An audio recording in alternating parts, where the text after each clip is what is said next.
사즉생, 생즉사. 죽으려고 하면 살 것이요, 살려고 하면 죽을 것이다. 여러분, 그런 것 같습니까? 이 말은 이제 임진왜란 당시에 충무공 이순신 장군이 명량해전을 앞두고 부하들에게 말하면서 독려한 그러한 이야기입니다. 이 명량해전은 말 그대로 조선 수군이 거의 전멸을 당한 이후에 회생의 가능성이 전혀 없다라고 생각했던 그 상황에서 수많은 외적을 맞이해서 싸워야 했던 그러한 전쟁입니다. 말 그대로 그냥 실제로 10배가 더 많은, 10배 이상 많은 그러한 적들을 상대로 싸워야 되는 그런 전쟁이었습니다. 그런 전쟁 앞에 섰을 때에 얼마나 두려울지는 우리가 그 상황에 직면하지 않으면 가히 알 수가 없죠. 근데 이 이제 사즉생 생즉사라는 말은 이순신 장군이 처음 만들어낸 말이 아니라 그 이제 중국의 오자병법에 나오는 말입니다. 그리고 이런 비슷한 얘기가 손자병법에도 나와요. 그래서 살고자 하면 반드시 죽고자 하면 상대를 죽일 수 있고 살고자 하면 적에게 사로잡힐 수 있다. 손자병법에도 이런 비슷한 이야기가 나옵니다. 근데 여러분 정말 그런 것 같습니까? 이게 이제 사실은 이제 딜레마죠. 많은 사람들은 내가 앞장서서 죽고자 하기를 원하지 않습니다. 대부분은 할 수만 있으면 무임승차를 하려고 하죠. 그래서 다른 사람들이 싸워서 이겼는데, 그래서 안전하게 되었을 때 그 안전만 누리려고 그것을 위해서는 희생을 하려고 하지 않습니다. 이제 그걸 일반적으로 사람들이 이기적이라서 그렇다 이렇게 생각할 수도 있지만 사실은 사즉생 생즉사 그러지만 제일 앞에 나가서 적을 맞아서 싸워야 되는 입장에서는 왜 내가 앞서야 되느냐? 사실은 내가 죽으면은 내 무슨 소용이 있느냐? 이런 이제 이렇게 생각을 할 수가 있죠. 실제로 또 전쟁에서 또 많이 죽기도 합니다. 그러나 한 가지 분명한 건 이제 사즉생 생즉사 이 말이 그러면 틀린 것입니까? 그건 또 아니에요. 죽기를 각오하고 싸우면은 비록 나는 죽을 수 있지만 그 공동체는 살죠. 예. 이거는 사실은 자명한 원리입니다. 그 개인은 죽을 수 있지만 그러나 정말 죽음을 각오하고 싸우는 면은 그 공동체는 결국 살게 됩니다. 그러나 반대로 개인들이 전부 다 자기만 살려고 하면은 그 공동체는 망하죠. 실제로 죽습니다. 근데 그 공동체가 죽으면은 실제로 나도 망하는 거죠. 이게 이제 사실은 자연의 법칙입니다. 근데 막상 어쨌든 중요한 것은 내 개인 입장에서 정말 사즉생 생즉사 내가 죽고 공동체가 살면 무슨 소용이 있느냐 우리가 이렇게 또 회의적으로 생각할 수도 있습니다. 이제 예전에 이런 그 역사를 보면은 오늘날 전쟁 가운데에서 죽어간 수많은 사람들을 기억하지 못하고 있죠. 그래서 우리는 징기스칸이나 알렉산더나 이런 영웅들만 이제 역사 속에서 주로 기억할 때가 많습니다. 그런 것만 보면은 이 세상이 정말 사자 같은 사람들이 지배하고 그런 사람들만 살아남는 그러한 정말 철저한 약육강식의 세상인 것처럼 보입니다. 우리가 지난번에 나눈 것처럼 예수님이 이야기할 때 보좌에 앉으신 어린 양 예수 그리스도, 이게 어린 양이 보좌에서 앉아서 다스린다, 왕처럼 다스린다. 그 어린 양의 나라는 사실은 너무 비현실적인 이야기처럼 보입니다. 세상의 현실과 맞지 않는 것처럼 보입니다. 그래서 우리가 이제 세상을 보면은 이 어린 양처럼 내가 살면 안 되고 나도 사자처럼 살아야 되는데 사자는 안 되니까 최소한 우리가 지난번에 나온 것처럼 개처럼이라도 내가 큰 목소리 내면서 내가 살아야 되지 않느냐. 우리가 이런 생각들을 하게 됩니다. 이게 되게 중요하죠. 세상이 사자와 같은 사람들만 살아남는 그런 세상이냐, 아니면은 어린 양 같은 사람들이 평화롭게 살 수 있는, 살아남을 수 있는 세상이냐. 이 어린 양이 뭐냐면, 어린 양은 예수님이 어린 양이 되셨다 그러는데, 어린 양 한마디로 희생양이에요. 희생양. 그 세상에서 내가 희생양처럼 살면은 는 사람들이 존중받고 대우받는 세상이냐. 그래서 정말 사즉생 생즉사처럼 정말 그런 사람들이 살 수 있는 세상이냐. 아니면은 희생하지 않고 자기 이기적인 욕심만 따라서 그렇게 사는 사람들이 잘 사는 세상인가. 어떤 세상이냐라는 그 관점에 따라서 우리의 삶의 자세가 달라지죠. 만약에 후자라면은 내가 희생양처럼 내가 뭐에 희생해야 돼? 내가 희생하며 살면 것은 삶의 의미가 없다. 나한테 아무런 의미가 없다. 헛된 것이다. 이렇게 생각하면은 우리도 다 서로가 이제 사자처럼 되려고 그렇게 아웅다웅하면서 살 수밖에 없죠.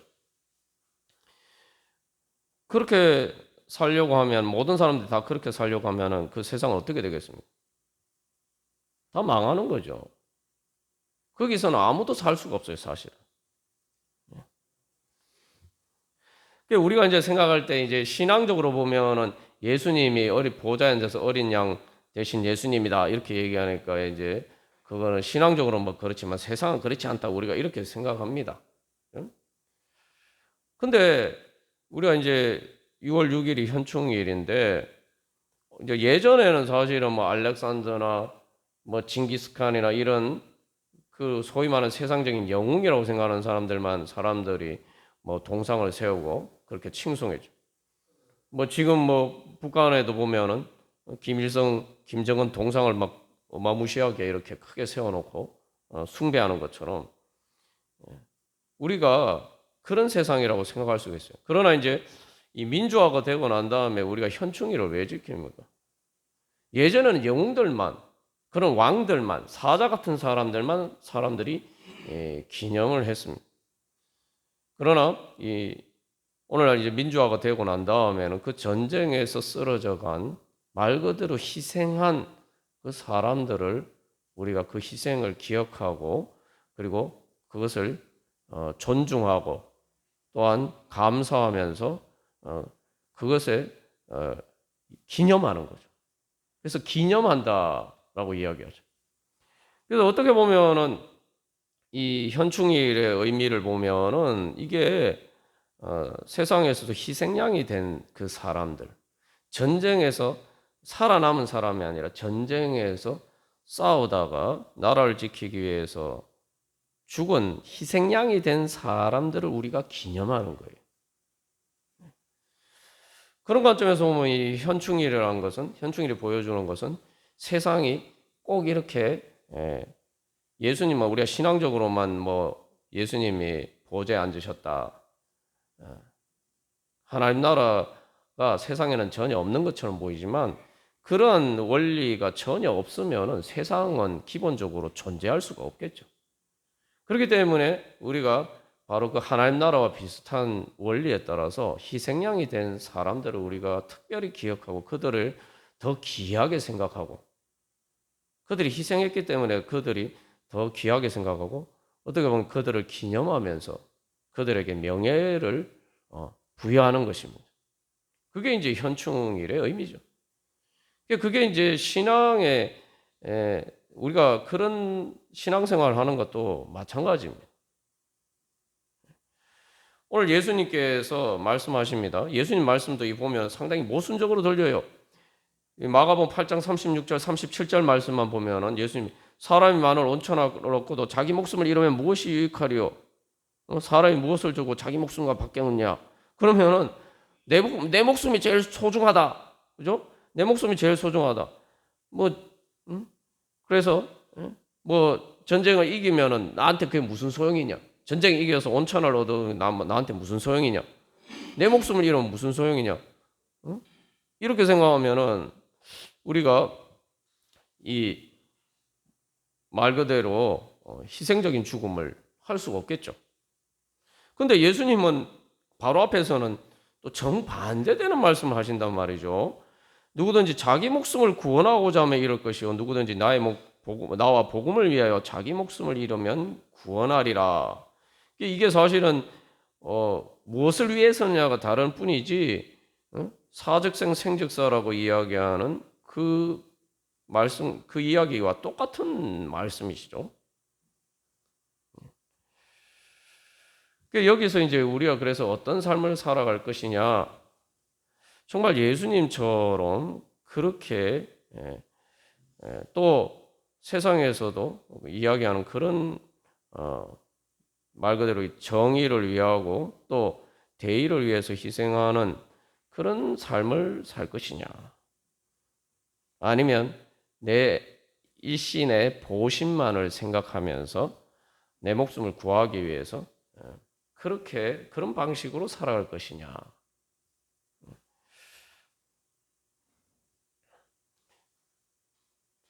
근데 사실은 이제 우리가 성경에서 우리가 읽는 말씀 중에 예수님 말씀 중에 제일 부담스러운 말씀이 이 마가복음 8장 34절 35절 말씀이죠. 뭐 여러분들 어떠신지 모르겠습니다. 저는 항상 이 말씀을 볼 때마다 정말 부담스러워요. 예수님을 따르는데 내 목숨을 걸고, 내 목숨을 걸고 주님을 따라야 된다. 오늘 베드로가 고민하는 이유가 뭡니까? 요한복음 21장에서 베드로가 왜 고민할까? 예수님 사랑하고 싶은데, 예수님을 사랑하는데 정말 내 목숨을 걸고 예수님 사랑하며 따를 수 있는가? 근데 자기가 막상 그 목숨의 위협 앞에 닥쳤을 때에 두려워서 예수님을 버리고 도망갔단 말이에요. 그 예수님을 목숨을 걸고 따르겠다라고 큰 소리 빵빵 쳤지만 그러나 실제로는 그렇게 할 수가 없었어요. 이게 베드로의 고민입니다. 그런데 예수님은 또 나를 따르라 말씀하십니다. 여기 오늘 요한복음 21장 18절에서 예수님 내가 진실로 진실로 내게 이르노니 이렇게 말씀하시는데 이게 그냥 하신 말씀이 아니라 과거에 예수님이 베드로에게 하신 말씀인데 내용이 바뀌었어요. 요한복음 13장에서는 바로 예수님이 13장 38절에서는 이렇게 말씀하십니다. 네가 나를 위하여 내 목숨을 버리겠느냐? 내가 진실로 진실로 내게 이르노니 닭 울기 전에 내가 3번 나를 부인하리라. 요한복음 13장에서는 이제 베드로가 죽기까지 주님을 따르겠습니다. 주를 위하여 내 목숨을 버리겠나이다. 이렇게 얘기를 했는데 예수님이 내가 진실로 진실로 이르노니 여기 똑같이 이제 이 요한복음 21장 18절 말씀처럼 네가 나를 위하여 네 목숨을 버리겠느냐? 아니다. 너는 나를 3번이나 부인할 것이다. 이렇게 말씀하셨어요. 그런데 이제 요한복음 21장 18절에서는 예수님이 반대로 말씀하십니다. 그래서 19절에서 이제 해석하는 것처럼 이제는 네가 죽기까지 나를 따르게 될 것이다. 이렇게 말씀하십니다. 그러면은 우리는 어떤 길을 가야겠습니까? 어떤 길을 가야 된다는 것은 아는데 내가 정말 그 길을 갈 수 있느냐? 이건 다른 문제죠. 그래서 이스라엘 백성들도 보면 뭐 홍해를 건널 때마다 주님을 찬양하면서 좋아했어요. 그리고 광야를 통과하면서 모세를 따라서 잘 따라갔어요.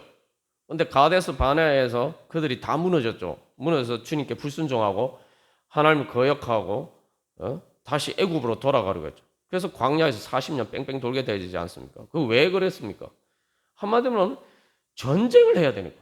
가나안 땅에 들어가는 것까지 좋았는데 그 가나안 땅에 들어가면 이제 전쟁을 해야 된다는 이것은 미처 생각을 못했단 말이죠. 그런데 막상 딱 목전에 닥치니까 두려운 거예요. 이게 우리가 생각해 볼 때는 저도 옛날에 예전에는 그렇게 생각했어요. 잘 모를 때는 아유, 이스라엘 백성들도 참 답답하다. 하나님을 믿어야지. 여호수아 갈렙처럼 믿어야지. 응? 어떻게 그렇게 불순종해서 바로 가나안 땅에 들어갈 수 있는데 왜 그렇게 광야에 40년 뺑뺑 도는 고생을 했나? 참 안타깝다. 나 같으면 안 그랬을 텐데 이렇게 생각했어요. 근데 이제 나이가 들고 이제 제가 실제로 하나님과의 관계에서 경험해 보니까 아, 이게 이스라엘 백성들이 이상한 사람들이 아니라 그게 정상적인 모습이고 내 안에도 그런 모습들이 많단 말이에요. 베드로도 마찬가지. 예수님이 십자가 그 위기 앞에 닥치기 절대는 주를 위해서 내 목숨을 버리겠습니다. 뭐 큰 소리 쳤잖아요. 그런데 막상 닥치니까 그게 안 됐단 말이죠. 이게 문제예요. 그래서 베드로가 고민하는 거예요. 아, 그래 뭐 예수님 말씀처럼 살아야 되고 하다못해 우리가 뭐 이게 전쟁에서 그렇게 죽으려고 하면 살 것이고 살려고 하면 죽어. 이게 뭡니까? 죽음을 각오하고 용감하게 싸우면 전쟁에서 이기지만 그러나 살려고 도망가면 다 죽죠. 등을 보이고 도망가는 순간 뒤에서 바로 그냥 다 죽는 거예요. 자기만 죽는 게 아니고 공동체도 다 죽어요. 이게 다 알아요. 아는데 막상 내가 직면하게 되면은 당장에 칼과 창과 요즘은 총알이 날라오잖아요, 이게. 실제로 전쟁에서 우리가 막 총을 쏘는데 대부분 사람들이 우리가 생각할 때는 스나이퍼처럼 다 이렇게 겨냥해서 쏜다고 이렇게 생각하는데 실제로는 아니에요. 무서워서 다 이렇게 고개 줘갖고 막 이렇게 쏘는 거예요.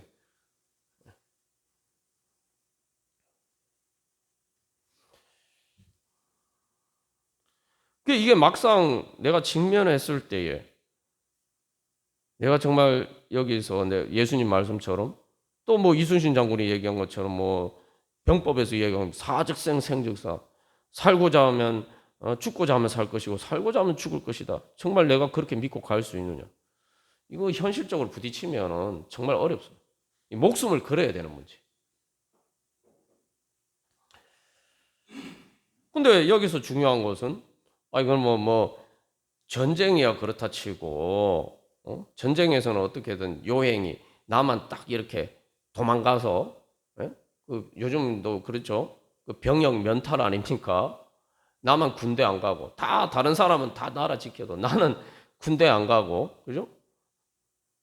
그렇게 요행이 살 수도 있을 거라고 생각할 수가 있어요. 근데 예수님을 안 따르면 어떻게 돼요? 예수님을 버리면은 천국 갈 수 있습니까? 그러니까 베드로가 고민되는 거죠. 예수님을 따르자니 두렵고 또 그렇지 않고 예수님을 안 따르자니 또 그래도 좋고 예수님을 따르면 예수님 따르다가 또 죽을 것 같고 예수님을 안 따르면 또 그래도 살 수 없고 살 수 없을 것 같고 그게 고민이에요. 이게 진퇴양난이죠. 그 이스라엘 백성들 입장도 마찬가지. 가서 싸우자니 노예로 살았던 사람들이 갑자기 무슨 그렇게 용감해질 수가 있겠어요? 그 앞으로 가자니 전쟁하다 죽을 거고 뒤로 가자니 노예가 되고 그래도 죽는 것보다는 노예로 사는 게 낫지 않겠냐. 그래서 결국 애굽으로 돌아가자고 이야기하죠. 우리도 마찬가지. 이게 막상 현실의 문제, 전쟁이나 진짜 목숨 거는 문제뿐만 아니라 하다못해 이 말 그대로 나에게 직접 이익이 되지 않는 문제에 부딪히면은 우리가 다 이런 생각을 하게 됩니다. 멀리 갈 것도 없어요. 우리가 세금 내는 것도 마찬가지예요. 여러분 세금 낼 때 5월달이 종합소득세 신고하는데 세금 내가 이거 돈도 없는데 내가 이런 세금을 내야 돼? 진짜 막 내 돈이잖아요. 내 돈. 근데 그 내 돈 냈다고 내가 당장 나한테 뭔가 이익이 떨어지는 것도 아니란 말이에요. 사실은 우리가 지금 누리는 대부분의 것들은 다 세금의 혜택을 받고 있는 거죠. 아무리 부자라도 자기가 어떻게 도로 포장해서 다리 놓고 해서 어떻게 다닐 수 있겠습니까? 재벌도 그렇게는 그럴 돈은 없어요. 근데 다 이제 공공 세금 몰아서 이렇게 하니까 다 서로가 다 그걸 누리는 거 아니에요. 그러나 어쨌든 그거 다 알아요. 알지만 막상 내 돈을 내 생돈을 세금을 내려고 하면 아깝단 말이죠. 내가 국가를 위해서 뭐 목숨을 바치는 것도 있지만 내가 국가를 위해서 내가 다른 사람들보다 내가 더 많이 기부를 한다. 뭐 이런 생각보다는 내 돈이 아깝다 이 생각이 더 들긴 마련이에요. 그러니까 이게 성화의 능력이를 그걸 우리가 어떻게 가질 수 있냐. 그렇게 해서 우리가 정말 어떻게 내가 정말 용감하게 믿음의 용기로 내가 예수님을 따르는 그런 삶을 살 수 있을 것인가. 내가 그런 삶을 살았을 때 내가 진짜 예수님이 어린 양으로 희생하셨는데 그 예수님이 보좌에 앉으신 것처럼 내가 그렇게 영광스럽게 될 것이라고 내가 믿을 수 있느냐? 이 문제죠. 이게 이렇게 어려운 문제란 말이죠. 근데 어려운 문제지만 우리가 여기서 한 가지 또 깨달아야 될 건, 예수님을 따르기 위해서 자기를 부인하고 자기 십자가를 지고 예수님 위해서 목숨 버리고 예수님 따라 목숨을 걸고 예수님 따라야 된다. 이러면 너무 이제 어렵게 생각해요. 그러면 그런 것들은 저기 성인들이나 베드로 같은 성인들이나 하는 일이지. 우리가 이렇게 또 생각합니다. 나 같은 사람이 그거 어떻게 할 수 있어? 내가 성인도 아닌데 이렇게 또 생각할 수 있죠. 근데 여러분 우리가 성경 말씀을 보면은 베드로가 성인이었습니까? 베드로 예수님 부인하고 예수님 3번이나 부인했잖아요. 그래서 사복음서에 공통적으로 등장하는 자세하게 등장하는 몇 가지 사건이 있는데 그 중에 한 가지 사건이 베드로가 예수님 부인한 사건이에요. 베드로 성인이 아니었어요. 죽음이 무서워서 예수님 버리고 도망간 사람이었어요. 여기서 우리가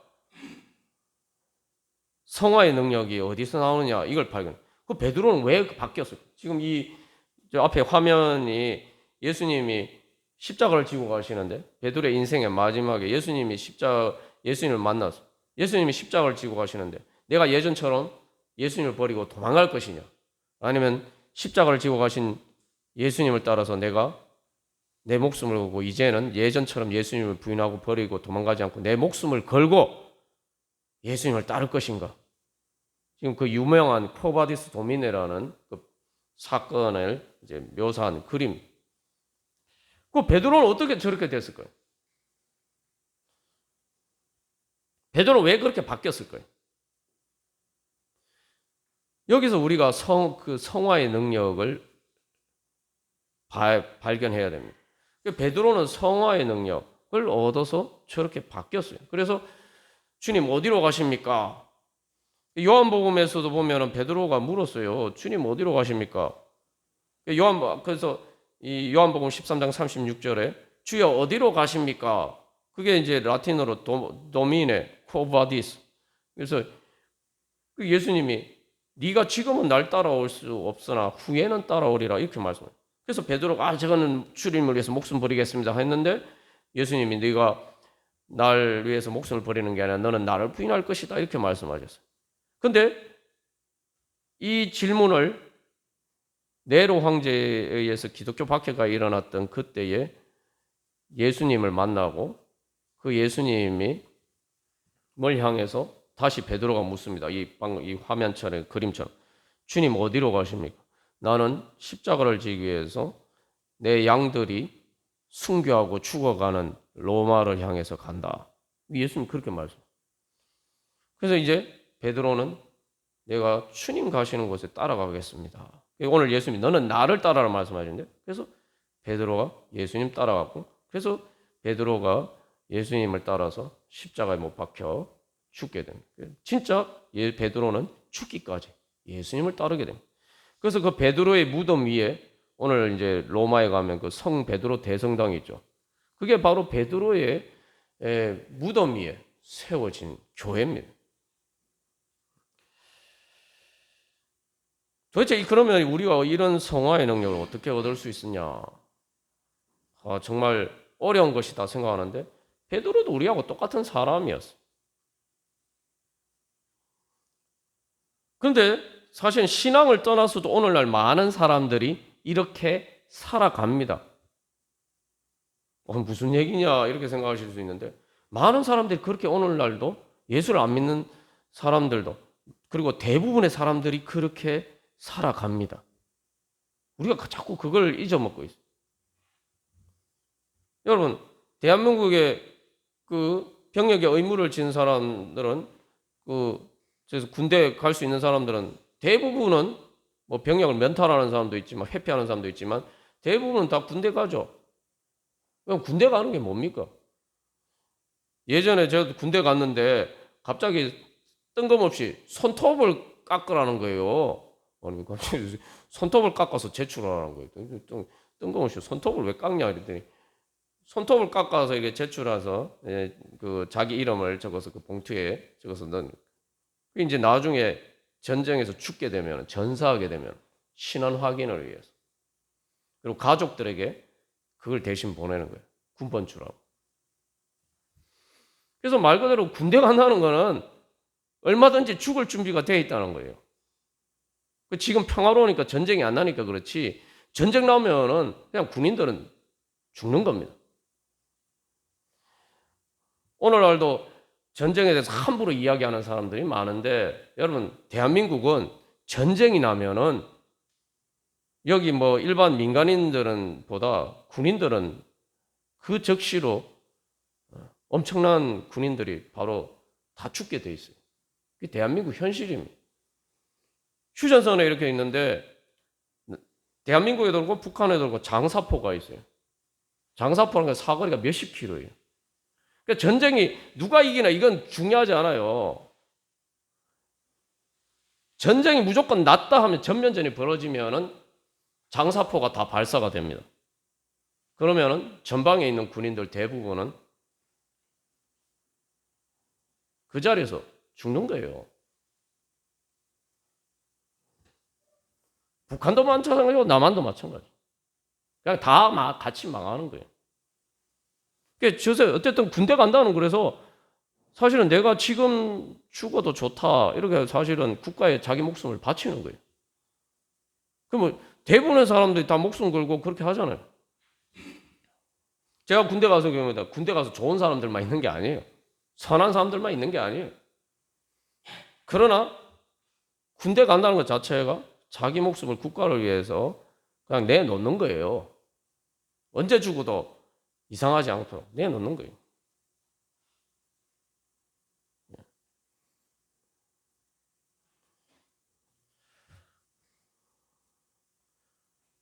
그런데 그러면 어른에 대해서 군인들만 그런가요? 우리가 한 가지 여기서 기억해야 할 건, 그래서 어린아이들도 목숨 걸고 그렇게 따릅니다. 누굴 따를까요? 엄마 아빠를 따라요.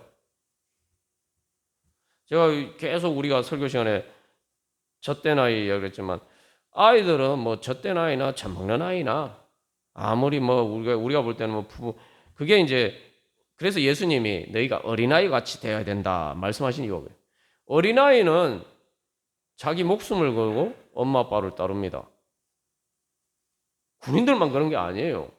아니 뭐 어린아이가 뭘 그러냐 이렇게 생각할 수도 있는데, 어린아이는 자기가 아무리 원하는 게 있고 내가 이렇게 하지 않으면은 죽을 것처럼 그렇게 생각이 돼도 결정적인 순간이 되면은 결국은 다 포기하고 엄마 아빠를 따라가요. 여러분 자녀 키워보시면 알잖아요. 끝까지 안 따라가는 애들이 있습니까?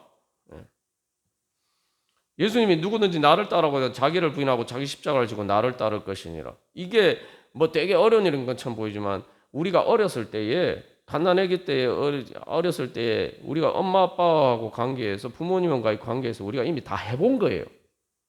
새삼스러운 게 아닙니다. 예.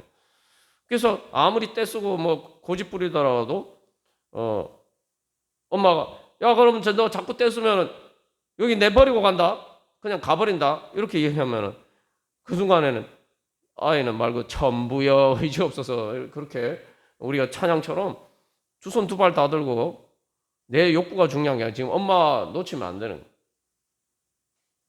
자기를 부인하고 내가 하고 싶은 거 다 버리고 엄마가 제일 소중하니까 엄마 따라가는 거예요. 내 욕구가 안 채워지면 죽을 것처럼 생각돼도 엄마가 더 소중하니까 엄마 따라가는 겁니다.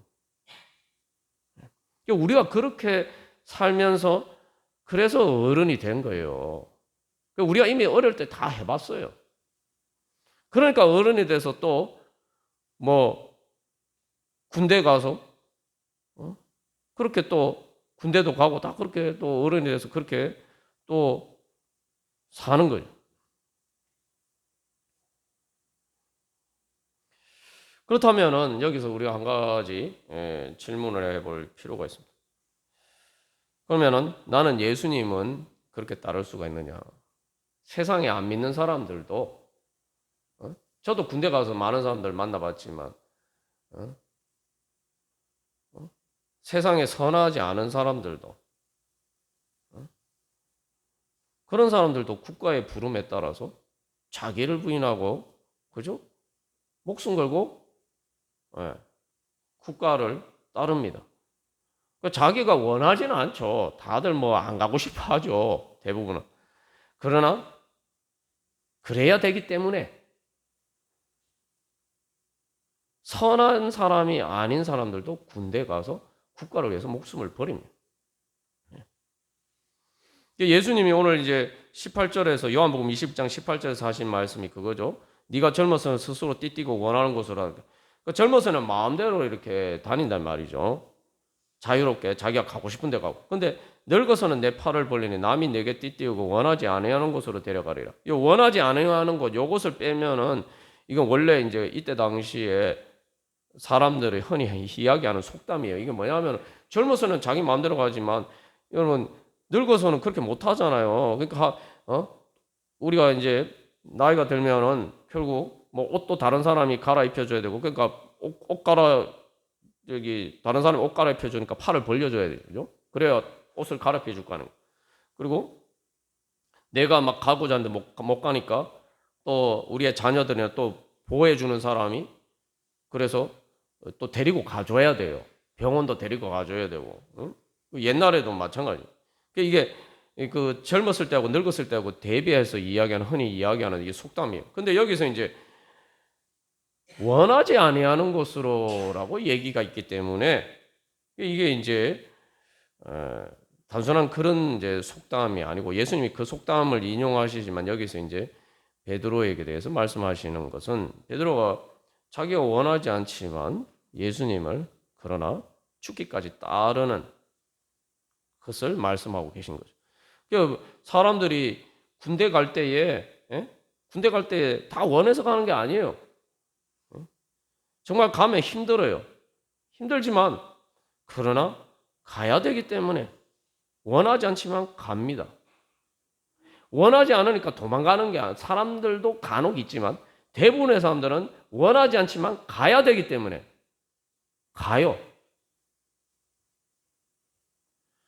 어린아이도 마찬가지입니다. 자기가 원하는 대로 엄마 아빠가 해주지 않으면은 고집을 부립니다. 그러나 떼쓰지만 그래 그걸 포기하고 것을 원하지 않아요. 원하지 않지만 엄마 아빠 따라가야 되니까 원하지 않지만 따라가요. 왜냐? 그게 더 소중하니까.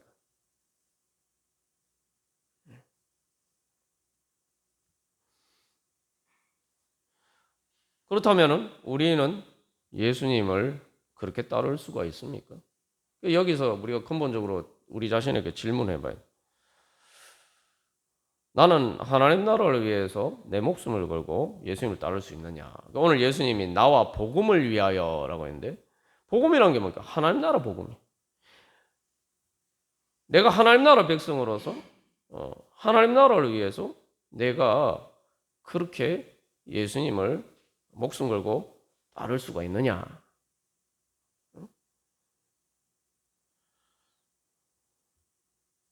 내가 정말 많은 사람들이 원하지 않지만 나라를 위해서 군복무를 하는 것처럼 내가 그렇게 따를 수 있느냐? 그리고 어린아이들이 또 그렇게 엄마 아빠를 따르는 것처럼 나는 그렇게 예수님을 따르는가? 정말 그렇다면 나는 하나님 나라를 믿고 예수님을 내 주님으로 믿고 하나님을 아빠 아버지로 믿는가? 그럼 믿는다면은 이거 당연히 할 수 있는 거예요. 믿는다면 당연히 할 수 있는. 세상에서도 당연하게 사람들이 군대도 가고 어린아이들이 당연하게 원하지 않지만 엄마 아빠를 따라가는 것처럼 우리가 예수님을 그렇게 믿고 하나님 나라를 믿고 예수님을 믿는다면 그렇게 당연하게 할 수 있는 거예요. 그리고 여기서 우리가 그렇게 예수님을 따를 수 있는 이유가 뭡니까? 그래서 우리가 예수님 따르는 게 어렵다고 생각하지만 목숨 걸고 예수님 따르는 게 어렵다고 생각하지만 이건 세상에서 군대 가는 것이나 어린아이들이 엄마 아빠 따라가는 것보다 더 쉬워요. 왜 그렇습니까? 세상에 군대 가서 내가 뭐 죽으면은 물론 나라를 위해서 내가 목숨을 바쳤다지만 나는 죽잖아요. 국가가 날 살려줍니까? 기념은 해줄 수 있겠죠. 근데 부활하신 예수님은 하나님 나라에서 내 목숨을 바치면 주님이 날 살려주십니다. 그냥 단순히 기념만 하는 게 아니고 뭐 성 베드로 대성당이 뭐 이런 식으로 기념만 해줄 뿐만 아니라 그래서 여기 하나님께 영광 돌린다 하는데 하나님께 영광 돌릴 뿐만 아니라 하나님이 날 영광스럽게 해주십니다. 예수님이 날 살려주십니다. 내가 죽어도 날 살려주십니다. 여기서 예수님이 노인에 대해서 비유를 하셨는데 결국 부모님처럼 엄마 아빠가 그런 것처럼 주님께서 우리를 그 품에 안아주시고 이제는 내가 주님을 원하지 않지만 그러나 주님을 사랑하기 때문에 하나님 나라를 위해서 내가 죽기까지 목숨을 걸고 예수님을 따르면은 예수님이 날 살려주시고 뭐요? 이제는 내가 원하는 것보다 더 좋은 내가 구하거나 생각하는 것보다 더 넘치는 하나님 나라로 예수님께서 우리를 그 품에 안아주시고 데려가 주십니다. 베드로도 예수님 때문에 원하지 아니하는 곳으로 끌려가서 십자가에서 죽었지만 그러나 예수님께서 그를 부활하게 해주셨을 뿐만 아니라 그를 그 품에 안아주시고 천국으로 데려가 주십니다. 여러분 우리의 인생에 내가 늙어서 내 팔을 벌릴 때 누가 나를 내 옷을 갈아입혀주고 나와 함께하면서 나를 원하는 곳으로 데려가 주겠습니까? 사실 내가 원하는 곳으로 다 데려가 줄 수 없죠. 그러나 우리의 아빠 아버지 되신 하나님께서 예수님을 통해서 성령님을 통해서 우리를 새 옷을 갈아입혀 주시고 영원한 영생의 옷을 하나님 나라의 옷을 부활의 옷을 입혀 주시고 우리를 천국으로 데려가 주실 줄 믿습니다. 우리가 그런 예수님 바라보면서 주님 이제 저도 주님 예수님 따르기를 원합니다. 그래서 우리가 그렇게 예수님 따른다면은 당연히 세상에서도 이제는 용감하게